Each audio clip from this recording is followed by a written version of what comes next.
बच्चों, आज Bharat scout guide inter college के इस ऑनलाइन कक्षा में आप सबका स्वागत है। आज इस कक्षा में हम कक्षा 8 के संस्कृत विषय में वैदिक वंदना प्रथम पाठ का अध्ययन करेंगे। इस पाठ का हम 3 रूपों में अध्ययन करेंगे, 3 क्रम में अध्ययन करेंगे। पहला क्रम होगा, हम संस्कृत के इस श्लोक में कठिन शब्दों को पढ़ेंगे, क्योंकि मंत्रों में उच्चारण का बड़ा महत्वपूर्ण स्थान होता है। क्योंकि यदि उच्चारण गलत हो गया तो अर्थ गलत हो जाता है, और अगर अर्थ गलत हो गया तो सब कुछ गलत हो जाता है। इसलिए हम लोग सबसे पहले उच्चारण सीखेंगे, तत्पश्चात वैदिक वंदना का सस्वर पाठ करेंगे कि वैदिक मंत्रों को किस प्रकार से हम उच्चरित करते हैं। फिर हम इस मंत्र का अर्थ अर्थात भावार्थ समझेंगे। तो सबसे पहले हम लोग इसके महत्वपूर्ण और कुछ कठिन शब्दों को स्पष्ट पढ़ने का प्रयास करते हैं। तेजो असि, तेजो असि, तेजोमयि धेहि।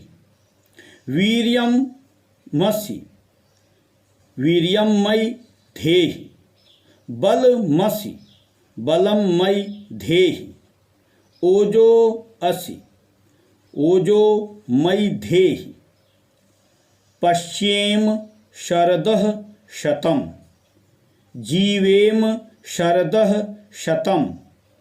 शृणुयाम शरदः शतम्।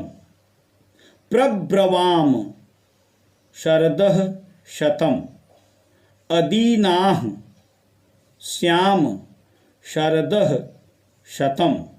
भूयश्च शरदः शतात्। ओम सन्नो मित्रः सन् वरुणः शन्नो भवत्वर्यमा। शन्न इंद्रो बृहस्पतिः। शन्नो विष्णुरुरुक्रमः। ओम शांतिः शांतिः शांतिः। यह मंत्र बहुत स्पष्ट पढ़ा जाना चाहिए, इसीलिए हमने आराम से बच्चों आपके लिए धीरे धीरे प्रत्येक शब्द का स्पष्ट उच्चारण करने का प्रयास किया है। अब हम इस पाठ को सस्वर पाठ करेंगे और आपसे भी अपेक्षा है कि इस सस्वर पाठ को आप दोहराएंगे। तेजो असि तेजोमयि धेहि। वीर्यम् असि वीर्यमयि धेहि। बलम् असि बलमयि धेहि। ओजो असि ओजोमयि धेहि। पश्येम शरदः शतम्। जीवेम शरदः शतम्। शृणुयाम शरदः शतम्। प्रब्रवाम शरदः शतम्। अदीनाः स्याम शरदः शतम्। भूयश्च शरदः शतात्। ओम शन्नो मित्रः सन्वरुणः सन्नो भवत्वर्यमा सन्न इंद्रो बृहस्पतिः सन्नो विष्णुरुक्रमः। ओम शांति शांति शांति। इस प्रकार हम इस वैदिक मंत्र को बहुत आराम से सस्वर पाठ करेंगे। अब आप भी इसका बार बार अभ्यास करके इसके उच्चारण का प्रयास करेंगे। अब हम इस वैदिक मंत्र का भावार्थ समझेंगे। तो सबसे पहले हमें यह समझना पड़ेगा कि यह मंत्र कहाँ से लिया गया है, किस वेद से लिया गया है। तो यह मंत्र का जो अंश है यह यजुर्वेद से लिया गया है। अब हम मंत्र कह रहे हैं, आपके मन में जिज्ञासा होगी कि यह तो श्लोक है, श्लोक को गुरुजी बार बार मंत्र क्यों कह रहे हैं।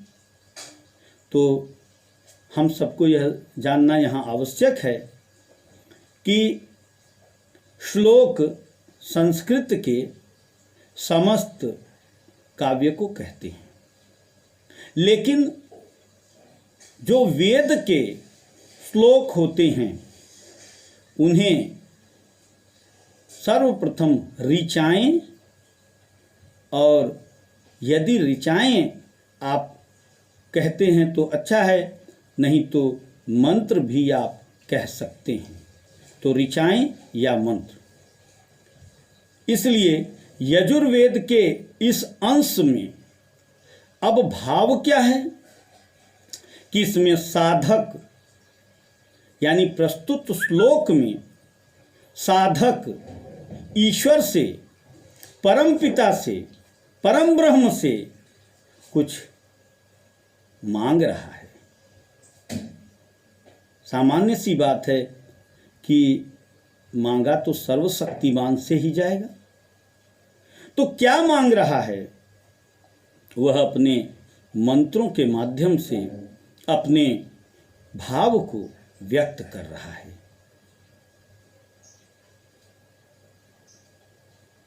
विद्यार्थी या साधक कहता है, तेजो असि तेजोमयि धेहि, तेजो असि, अर्थात हे परम पिता, हे ईश्वर, आप तेज के स्रोत हैं। अर्थात तेज का स्रोत होने का मतलब है जहाँ से तेज निकलता है, जो तेज का उद्गम स्थल है। तो आप संपूर्ण शक्ति, संपूर्ण तेज, संपूर्ण ओज कहाँ से निकलता है? ईश्वर के द्वारा निकलता है। तो साधक यहाँ ईश्वर से कहता है, हे ईश्वर, हे परमपिता, आप तेज स्वरूप हैं। तेजोमयि धेहि, मुझ में तेज स्थापित करिए, अर्थात मुझे तेज प्रदान करिए। वीर्यमसि वीर्यमयि धेहि, हे ईश्वर, आप वीर्यवान हैं, आप मुझ में वीर्य स्थापित करिए। बलमसि बलमयि धेहि, हे प्रभु, हे ईश्वर, आप बलवान हैं, आप बल स्वरूप हैं, मुझ में बल प्रदान करिए, मुझ में बल स्थापित करिए। ओजो असि ओजोमयि धेहि, ओज का क्या मतलब होता है? ओज का मतलब होता है ऊर्जा, ओज। ओज स्वरूप हैं, आप ओज के स्रोत हैं। हे ईश्वर, मुझ में ओज स्थापित करिए, अर्थात मुझे ओज प्रदान करिए। फिर अगले पंक्तियों में पश्चेम शरदः शतम, अर्थात हम सब लोग 100 वर्षों तक देखते रहें अपने नेत्रों से, अर्थात हमारी जो देखने की इंद्रिय है उस इंद्रिय को हम 100 वर्षों तक उपयोग करते रहें, 100 वर्षों तक उससे देखते रहें, 100 वर्षों तक हमारी देखने की जो इंद्रिय है यह सामर्थ्यवान बनी रहे। जीवेम शरदः शतम, 100 वर्ष तक हम जीवित रहें। शृणुयाम शरदः शतम, 100 वर्षों तक हम सुनते रहें, अर्थात हमारी जो सुनने की इंद्रिय है, कान है, हमारा 100 वर्षों तक स्वस्थ रहे, निरोग रहे। प्रब्रवाम शरदः शतम, हम 100 वर्षों तक अपने मुख से बोलते रहें। अदीनाह श्याम शरदः शतम, अर्थात हम 100 वर्षों तक दीन दुखी न हों, सामर्थ्यवान रहें, अर्थात 100 वर्षों तक हम सामर्थ्यवान बने रहें। हमारी ज्ञान इंद्री, हमारी सुनने की इंद्री, हमारी बोलने की इंद्री, सब कुछ स्वस्थ रहे और निरोग रहे।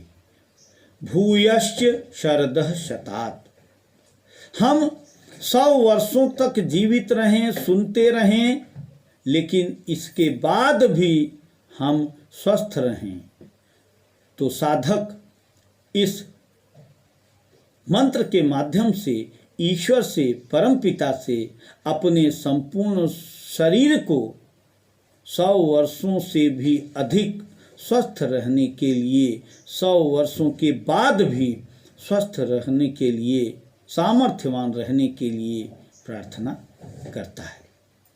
अगली पंक्ति में ओम शन्नो मित्रः शं वरुणः, ओम शन्नो मित्रः, मित्र देवता की कृपा हमारे ऊपर बनी रहे। शन वरुणः, वरुण देवता की कृपा भी हमारे ऊपर बनी रहे। सन्नो भवत्वर्यमा, अर्यमा मतलब होता है सूर्य, अर्थात सूर्य देवता की कृपा भी हमारे ऊपर बनी रहे। सन्न इंद्रो बृहस्पति, देवताओं के राजा देवराज इंद्र की कृपा हमारे ऊपर बनी रहे और बृहस्पति देव की कृपा भी हमारे ऊपर बनी रहे। सन्नो विष्णु रुरुक्रम, अर्थात उरुक्रम विष्णु, विशाल पग वाले विष्णु। विशाल पग का थोड़ा सा गंभीर अर्थ यहाँ है। विष्णु ने अपने 5वें अवतार में, त्रेता युग के पहले अवतार में, अपने पग को बड़ा किया था। कब? वामन अवतार में, जब महाराज बलि के अत्याचार से, असुरराज के अत्याचार से धरती त्राहि त्राहि कर रही थी, तब भगवान विष्णु ने वामन रूप में अवतार लेकर महाराज बलि से 3 पग जमीन की याचना की। बलि ने अहंकार में आकर उन्हें 3 पग भूमि प्रदान कर दी। देखा कि वामन रूप है, वामन मतलब छोटा, छोटे रूप में यह ब्राह्मण कुमार ब्रह्मचारी कितनी भूमि ले लेंगे? उन्होंने कहा, जाओ 3 पग जमीन नाप लो। तो प्रथम पग भगवान ने उस समय विशाल रूप धारण किया। विष्णु का जो विशाल रूप था, वह 1 पग में उन्होंने संपूर्ण ब्रह्मांड धरती को नाप लिया। 1 पग में संपूर्ण धरती को नाप लिया। दूसरे पग में उन्होंने स्वर्ग लोक तक नाप लिया। बलि से प्राप्त किए गए 2 पग उन्होंने ले लिए, अभी तीसरा पग बचा था। अब विष्णु जी ने बलि से कहा कि अब तीसरा पग मेरा बाकी है, उसे मैं कहाँ ले जाऊं? मुझे दीजिए, नहीं तो आपका वचन झूठा हो जाएगा। तब राजा बलि ने अपना मस्तक झुका दिया और भगवान विष्णु से कहा कि हे प्रभु, अभी मेरा मस्तक शेष है। और भगवान विष्णु ने अपनी कृपा का वह तीसरा पैर बलि के मस्तक पर रखकर उनका उद्धार कर दिया और धरती को हमेशा के लिए बलि के अत्याचारों से मुक्त कर दिया। तो यह जो विष्णु रुरुक्रम शब्द है, यानी विशाल पग वाले विष्णु, तो उनका विशाल पग उस त्रेता में वामन अवतार में हमें देखने को और पढ़ने को विष्णु पुराण में यह प्रसंग मिलता है। तो वहाँ पर विशाल रूप धारण किया, वामन रूप में जब इन्होंने विशाल अपना स्वरूप स्थापित किया, अर्थात हमें उस विशाल पग वाले विष्णु की भी कृपा मिलती रहे। ओम शांति शांति शांति।